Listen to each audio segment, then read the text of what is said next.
네, 안녕하세요. 예, 종목으로 알아보는 주식 공부의 탐색멍입니다. 예, 오늘 6월 2일 일부 영상 시작하겠고요. 오늘 처음 오신 분들 구독 그리고 좋아요 한 번씩 부탁드리겠습니다. 오늘도 마찬가지로 일부 영상에서는 간단한 시황과 그리고 특징 섹터들 왜 올랐는지에 대한 정확한 이유, 그리고 또 어떠한 내일의 스케줄이 있는지, 그리고 또 종목을 통해서 공부하는 시간 한번 같이 가져보도록 하겠습니다. 먼저 증시 마감입니다. 어제 미국에서 좀 시가 벌어지면서 미국 지수가 오전에 좀 크게 낙폭을 했었죠, 어제. 하지만 어제 우리나라도 증시가 좀 올라섰고, 미국도 떨어졌었던 폭을 어느 정도 다 만회를 하면서 마감을 하였습니다. 또한 오늘 우리나라 또 이 여파에 힘입어서 코스피 코스닥 또 1% 넘게 상승하는 모습을 좀 보여주었었는데요. 일단은 오늘 대부분의 아직까지 이제 경제 재개에 대한 기대감과 또 이제 코스피 같은 경우에는 기간에 또 순매수가 나오면서 오늘 좀 상승을 한 모습을 보여주었고, 특히 코스피 같은 경우에는 이제 대형주가 포진됐던 조선 관련주라든가 금융주들이 오늘 좀 강세를 보이면서 상대적으로 좀 지수를 이끌었다, 이렇게 여러분들께서도 보시면 좋으실 것 같겠습니다. 코스닥 같은 경우에는 외국인과 기관, 그리고 그동안 좀 올랐었던 이제 코로나19 이제 관련 진단 시약 관련주들이 좀 하락을 하였죠. 하지만 또 개인의 매수세가 들어오면서 지수를 좀 받쳐주는 모습을 좀 보여주었습니다. 여러분들 이렇게 오늘 섹터들을 한번 살펴보시겠고요. 오늘 어떠한 특징 섹터들이 올랐는지 같이 한번 알아보도록 하겠습니다. 오늘 뭐 국내 증시가 상승했기 때문에 어느 정도 대부분의 섹터들도 대부분 좀 상승을 하였죠. 그 중에서 이제 가장 오늘 큰 이슈, 조선 관련주들이죠. 조선과 조선 기자재 부품 관련주라고 할 수가 있겠는데요. 이전에도 좀 말씀을 드렸지만, 이전에 조선 기자재들이 좀 상승했을 때 카타르발에 대한 프로젝트에 대한 수주 기대감, 명확하진 않지만 기대감이 반영이 될 것이다 라고 하면서 그동안의 수급들도 조금씩 들어왔었던 조선주들과 기자재에 들어왔다고 좀 말씀을 좀 드렸습니다. 뉴스가 나왔었죠. 카타르의 이제 국영 석유 사인 카타르 페트롤리움입니다.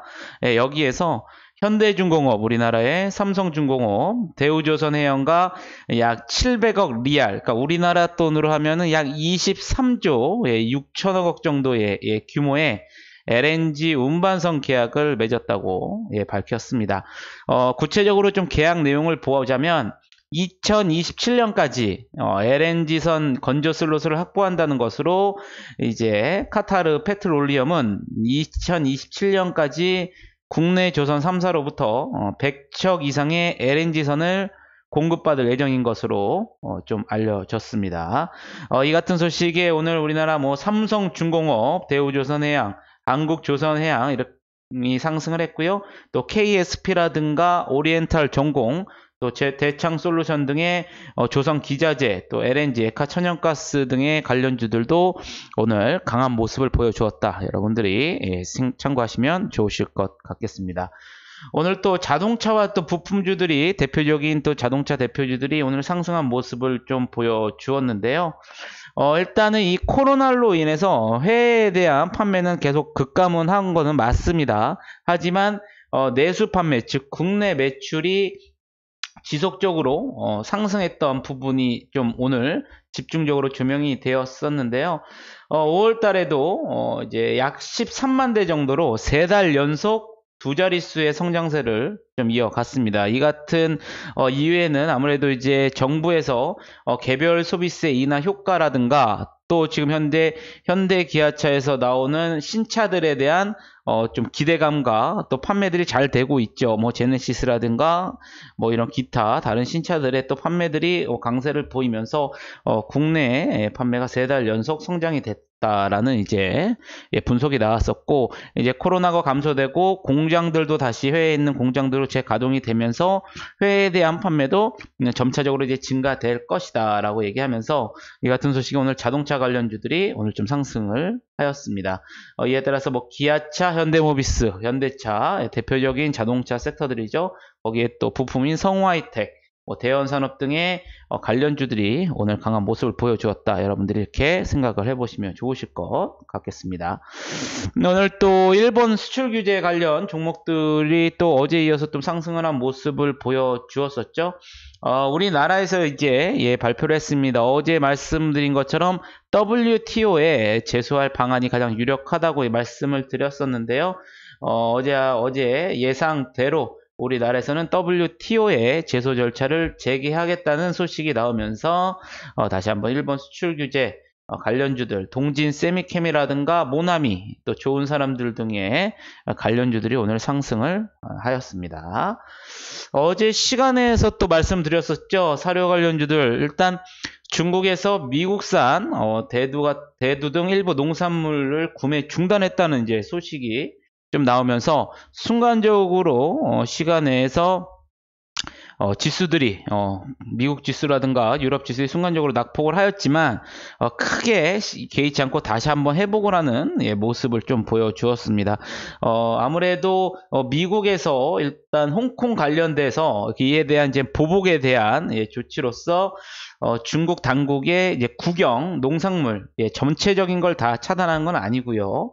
국영 농산물 구매 기업으로부터 일부 미국산 이제 대두라든가 돼지고기 등을 중단한 것으로 전해졌습니다.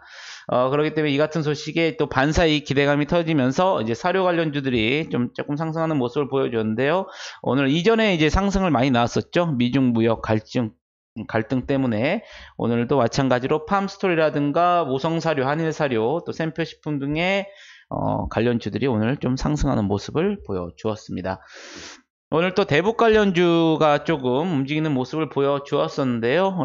지금 더불어민주당에서 통일경제특별구역 설치 법안에 대한 재추진 소식이 나왔습니다. 이것이 뭐냐면 지금 현재 이제 21대 국회인데 이전 국회죠. 20대 국회 1호 법안이 통일경제특별구역 설치 법안이었습니다. 하지만 이것을 변경을 해서 평화경제특별구역법으로 바꾸어서 재추진을 하겠다라는 내용이 발표되었습니다. 이 법안의 이제 구체적인 내용은 접경 지역에 경제 특구를 조성해서 경제 공동체를 조성하고 남북 교류를 좀 활성화하는 내용을 골자로 이제 하고 있는 것으로 좀 알려졌습니다. 여러분들 참고하시면 되실 것 같겠고, 이 같은 소식에 오늘 좋은 사람들이라든가 인디에프, 또 일신석재, 자연과학기, 아난티 등 일부 대북 관련주들이 오늘 상승을 하는 모습을 보여주었다. 여러분들 이렇게 참고하시면 되실 것 같겠습니다.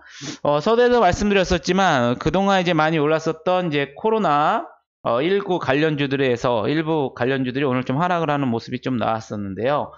아무래도 이제 코로나가 발생된 지 어느 정도 나타났고 그거에 따른 공급, 진단키트에 대한 이제 공급이 가행이 됐다라는 것 때문에 이 진단키트의 가격이 좀 하락을 하였습니다. 원래 이제 4월에 이제 최고치를 찍었을 때 개당 12에서 14달러 정도를 이제 상회를 했었지만 5월 달에 들어서 그 가격이 지금 절반 이하로 지금 떨어져 있는 부분이고요.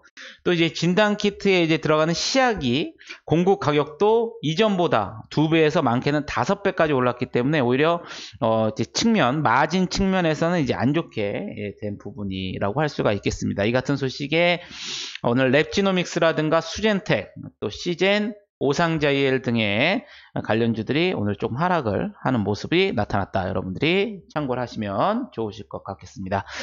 이렇게 오늘 특징 세트 한번 알아봤고요. 그러면 내일은 또 어떠한 일정이 있는지 한번 같이 알아보도록 하겠습니다. 내일은 일단 이탈리아가 코로나 사태로 이제 폐쇄했던 국경을 내일 부터 개방을 하고요. 또 자국민의 이동 제한을 했던 조치를 해제할 예정입니다. 여러분들 참고하시면 되실 것 같겠고, 또 이제 코로나가 이제 다시 재발이 되면서 등교가 연기되었던 고1, 중2, 초등학교 3, 4학년의 등교가 내일 정상적으로 실시가 된다. 여러분들 참고를 해오시면 좋으실 것 같겠습니다. 이전에도 좀 말씀을 드렸었지만 이 코로나 사태로 인해서 이제 면세품들이 많이 지금 판매가 안 되고 재고로 있어서 이거를 이제 푼다고 그랬었죠. 그래서 내일 6월 3일부터 먼저 온라인으로 이제 먼저 판매가 됩니다. 가장 먼저 이제 신세계 인터내셔널에서 이제 하는데요. 혹시 여러분들 뭐 관심 있으신 분들 아니면 구매하실 용의가 있으신 분들은 SI 빌리지라는 신세계 인터내셔널 홈페이지에서 오전 10시부터 이제 면세품 뭘 판매할 예정이니까 여러분들 참고하시면 좋으실 것 같겠습니다. 또한 내일 오전에는 중국에 이제 지표가 있습니다. 5월에 이제 차이신 서비스업 PMI 지표가 있는데요. 우리나라 시간으로 오전 10시 45분에 발표가 됩니다. 아무래도 이 지표에 대한 해석이 어떻게 나오느냐에 따라서 특히 아시아, 중국의 영향을 많이 받기 때문에 우리나라도 내일 한번 영향을 좀 받을 것으로 예상이 되겠고요. 이제 내일이겠죠. 내일에 이제 미국에서도 ADP 취업자, 또 ISM 비교업 지수라든가 또 원유 재고의 또 중요한 경제 지표들이 이제 발표되기 때문에 이번 주에는 이제 어제 말씀드린 것지만 경제 지표들에 대해서 어떻게 반응을 하는지 여러분들이 이제 좀 유심히 봐야 될 단계다라고 말씀을 드렸기 때문에 한번 주의 깊게 관심을 가져보시면 좋으실 것 같겠습니다. 그러면 이제 좀 차트로 돌아오셔가지고 한번 같이 알아보도록 하겠습니다. 오늘 뭐 대다수의 종목들이 뭐 상승을 했었죠. 뭐 이전에 봤던 벽산이라든가 모베이스 전자, HLB는 계속 뭐 상승을 했었던 부분이고요. 마찬가지로 오늘 같은 경우 뭐 어제 말했던 NEW도 오늘 상승을 하는 모습을 좀 보여주었고, 대체적으로 크게 뭐 타락하지 않는 모습을 보여주었습니다. 오늘 같이 공부하실 종목은 먼저 강스템 바이오텍인데요. 마찬가지로 오늘 좀 줄기세포 관련주들이 좀 강력한 모습을 좀 보여준 거를 여러분들이 확인하실 수가 있으실 겁니다. 최근에 들어서 차바이오텍도 오늘은 상한가를 갔지만, 이전부터 3월부터 코로나 이후에도 이 거래량들이 없었던 거래량들이 여러분들이 거래대금이 들어오셨다는 거를 보실 수가 있겠죠. 그리고 이전에 개파락했었던 부분이 12,600원입니다. 12,600원. 지금 색깔이 조금 안 보여서 이걸 제가 검은색으로 좀 바꿔요. 12,600원 정도. 그렇기 때문에 기술적으로도 여기까지 좀 상승의 여력이 열려 있지 않을까 이렇게 좀 생각이 들고요. 단기적으로도 추세선이 지금 이어져 있습니다.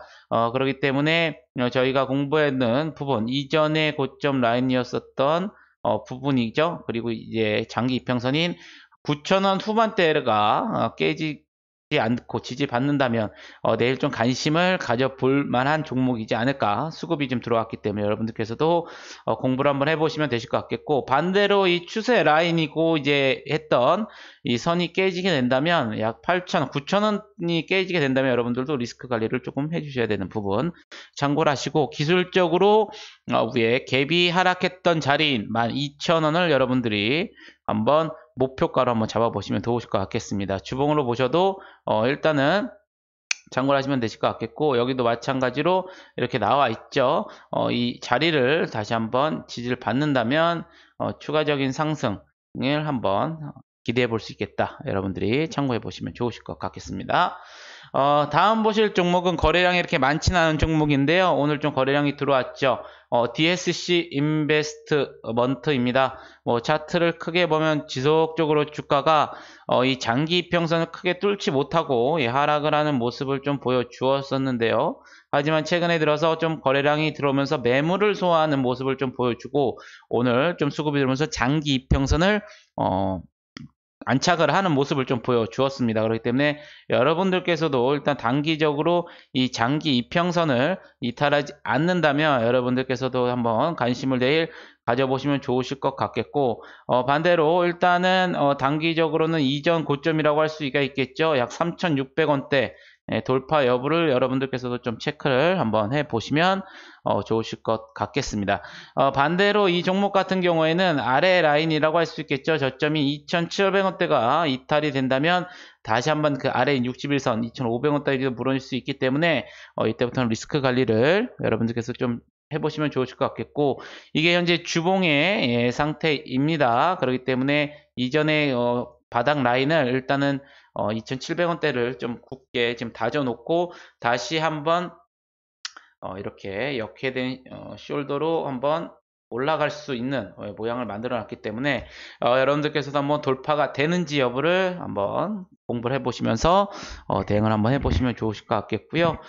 또 보실 종목은 LB세미콘입니다. 뭐 LB세미콘 이미 뭐 이전에 방탄으로도 많이 올랐었던 종목이었었죠. 그렇기 때문에 여러분들께서도 한번 참고를 해보시면 좋으실 것 같겠고, 이따가 2부 영상에서 왜 올랐는지는 구체적으로 좀 설명을 좀 드리겠습니다. 그렇기 때문에 지금 현재 추세 라인인 이 부분들, 그렇기 때문에 이것도 마찬가지라고 할 수가 있겠죠. 약 8,000원대를 이탈하지 않는다면 한번 관심을 가져보시면 좋으실 것 같겠고, 반대로 이걸 주봉으로 본다면 다시 한번 이전에 고점 라인인 9,500원 정도가 되겠네요. 이거를 돌파를 해야지만 다시 한번 이전 고점을 갈 수가 있다라는 점을 여러분들이 생각을 하셔야 됩니다. 만약에 여기서 다시 한번 올라가질 못한다 그러면 하락을 할 수가 있는 부분이기 때문에 대칭 이론으로서 다시 한번 주가가 아래까지도 내려올 수도 있는 점을 여러분들이 유념을 하셔가지고 대응을 해 보셔야 된다. 그렇기 때문에 여러분들께서도 한번 공략을 해보시고, 아까 전에 말씀드린 것처럼 이 종목 같은 경우에는 이전의 고점이 9,000 중반대 이상을 돌파를 해보는지 여부를 여러분들이 체크를 한번 해보시면 좋으실 거다라고 말씀을 좀 드리겠습니다. 다음 공부해 보실 종목은 덕성인데요. 덕성 최근에 2월달부터 거래량이 조금씩 수급들이 들어오는 모습을 좀 보여주고 있습니다. 그렇기 때문에 현재 차트 모양이 이렇게 해갖고 다시 한번 이제 파동이 올라가려는 모습을 좀 보이고 있죠. 단기적으로는 이전의 고점인 부분을 돌파를 해야 되는 게 1차적 과제라고 할 수 있겠습니다. 일단 위에는 4,700원 정도 위에 라인을 여러분들이 한번 생각을 해 보셔야 되실 것 같겠고요. 이게 현재 주봉의 차트입니다. 보시면은 작년부터 거래량들이 좀 많이 올라왔다라는 모습을 보실 수가 있죠. 이전에 15,000원 까지도 올라갔었던 종목이기 때문에 이 종목 또한 한번 여러분들께서도 공부를 한번 해 보시면서 대응을 해 보시면 좋으실 것 같겠습니다. 최근에 우리가 말씀드린 것처럼 거래량들이 좀 들어왔었고 이전에 한번 뚫어주고 다시 한번 MACD 양선에서 한번 지금 양선에 있는 모습이기 때문에 한번 여러분들도 참고를 해보시면 좋으실 것 같겠고요. 그 다음 보실 종목 제이시언 시스템입니다. 제이시언 시스템도 거래량이 많지 않은 종목이지만 5월달 들어서 최근에 거래량들이 다시 한번 살아나는 움직임을 보여주고 있습니다. 그렇기 때문에 여러분들께서도 관심을 한번 가져보시면 좋으실 것 같겠고, 이 종목 같은 경우에는 4,500원이 이탈이 된다면 다시 한번 아래로 내려갈 수 있는 부분이기 때문에 4,500원 지지 여부가 여러분들 리스크 관리선으로 대응을 해보시면 좋으실 것 같겠고요. 이 또한 주봉으로 본다 그러면 이전에 많이 밀렸었던 부분이었던 부분이죠. 일단 5,300원 돌파를 한다 그러면 다시 한번 추가적인 상승도 가능하겠다. 그렇기 때문에 일단 1차적으로는 5,300원 여부를 돌파하는지 여부를 여러분들이 한번 체크를 한번 해 보시면 좋으실 것 같겠습니다. 마지막으로 같이 볼 종목 마찬가지로 줄기스폰이 메디포스트입니다. 강스테바이오텍과 거의 뭐 비슷한 모습을 보였다 해도 과언이 아닐 텐데요. 이 종목 또한 마찬가지로 장기 이평선을 지금 뚫고 다시 한번 올라가는 모습을 보이기 때문에 이 종목도 마찬가지 29,000원 후반대를 여러분들 지지 라인으로 잡아 보시면서 대응을 좀 해 보셔야 되겠고요. 반대로 이 추세 라인이 깨진다면 여러분들 리스크 관리를 해 주셔야 됩니다. 단기적으로든 일단 상승을 한다고 그러면 주봉으로 봐서요. 아직까지 현재 크게 돌파하는 모습은 아니기 때문에 마찬가지로 35,000원 부근을 돌파하는지 여부를 여러분들 체크를 한번 해 보셔야 다시 한번 상승을 해 볼 수가 있겠다. 여러분들 그렇게 보시면 되시겠고, 여러분들 항상 공부를 하실 때 이 거래량, 즉 이게 돈이 들어왔다라는 흔적이죠. 여러분들, 그리고 위에 많은 매물이 있으면 올라가면 당연히 물려있던 매물들이 나올 수가 있습니다. 그렇기 때문에 꼬리를 달거나 큰 음봉이 나올 수도 있는 부분이기 때문에 아래에서 그 나오는 음봉은 어떻게 보면 매집봉의 형태로도 여러분들이 해석을 해주시면 좋으실 것 같겠고요. 반대로 또 제가 나중에 좀 영상을 찍어서 올려드리겠지만 MACD 에서 영선 아래에 있는 것들은 여러분들이 정말 뭐 아주 저점이 뭐 코스피 우량주라든가 이러한 부분들을 분석을 하셔가지고 잡지 않는 한 일단 탄력의 속도가 붙는 거는 MACD 영선 위에 강세 있는 부분에서가 더 빠르게 나온다. 여러분들 이렇게 생각을 하시면 되실 것 같겠고, 반대로 MACD 영선 아래로 내려간 부분들은 여러분들이 리스크 관리를 이제 염두에 두시면서 예의주시를 하셔야 되는 구간이다. 이렇게 공부를 하시면서 배우시면 좋으실 것 같겠습니다. 아무쪼록 6월 2일, 오늘 6월 달도 이틀이 지났는데요. 이틀 동안 일단 증시가 강한 모습을 보여주고 있습니다. 그렇기 때문에 여러분들께서도 계속 원칙 지키시면서 투자에 임하시면 되시겠고요. 저는 이따가 2부 영상으로 한번 찾아뵙겠습니다. 마지막으로 영상이 도움이 되셨다면 좋아요 한 번씩 부탁드리겠고요. 2부 영상도 많은 시청 부탁드리겠습니다. 감사합니다.